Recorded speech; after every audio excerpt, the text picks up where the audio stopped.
ભરૂચના Chavaj street Videocon company સામે રાષ્ટ્રીય કિસાન વિકાસ સંઘ દ્વારા ધરણા તેમજ રેલીનું આયોજન કરવામાં આવ્યું હતું।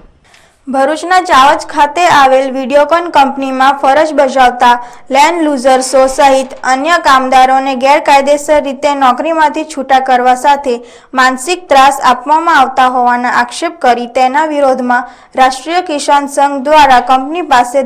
ધરણા યોજી જિલ્લા કલેક્ટરને આવેદનપત્ર પાઠવવામાં આવ્યું હતું।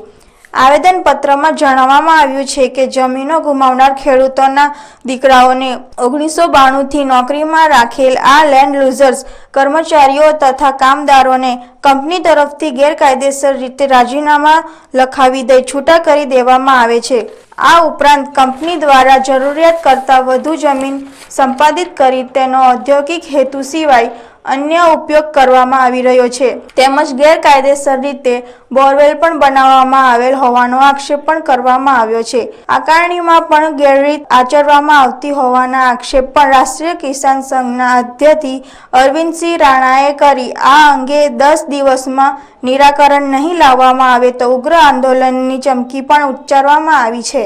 આ પાણીના માધ્યમથી પ્રદૂષણ ફેંકે છે છતાં પણ આ ગામવાળો એનો વિરોધ કરતા નથી અને છતાં પણ એને નોકરીમાંથી છૂટા કરવામાં આવે છે। રાષ્ટ્રીય કિસાન વિકાસ સંઘ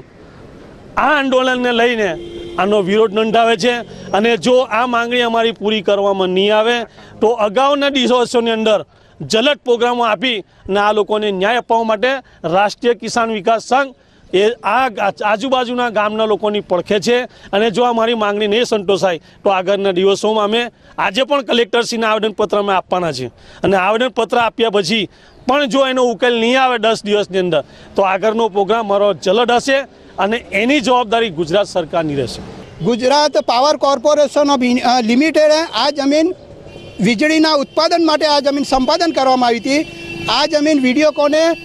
ખરીદીને અંદર પિક્ચર ટ્યુબ બનાવવાનું કામ કરે છે તે ખરેખર શરત ભંગ છે એટલે અમે આ જમીન પાછી મેળવવાના છે કિસાન સંઘના માધ્યમથી। આના માટે અમે હાઈકોર્ટમાં પણ રીટ પિટિશન કરવાના છે અને જે 200 થી 250 લેન્ડ યુઝરોને છૂટા કર્યા છે એના માટે પણ અમે જલદ પ્રોગ્રામ આપીશું। કલેક્ટરને બી રજૂઆત કરીશું, સરકારમાં બી રજૂઆત કરીશું અને જે કંઈ લાગતા વળગતા છે એમને તરત રજૂઆત કરીશું અને એમને ટૂંક સમયમાં કાયમી ધોરણે